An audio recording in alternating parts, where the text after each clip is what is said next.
Kapag nagtatago ang aso mo, may pinaggagalingan yan.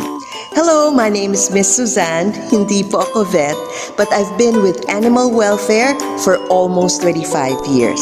Dogs don't hide for fun. Usually, it means that they're overwhelmed or scared. Hindi sila pasaway or madrama. They're just trying to feel safe. Now, what can you do? Number 1, reduce noise. Loud sounds equals stress. Number 2, give them space. Huwag pilitin lumabas. Number 3, never pull them out. Let them come to you when they're ready. Sometimes, the best thing that you can do is just being calm and be present. Let safety come first and everything will follow naturally. So remember, kapag secure sila, unting-unti nagkakaroon sila ng courage. So kung may aso kayo natatakot or nagtatago, try these tips today. Observe, give them space, and stay calm. And watch the trust grow. Share these tips to fellow dog parent para mas maintindihan nila ang mga aso nila.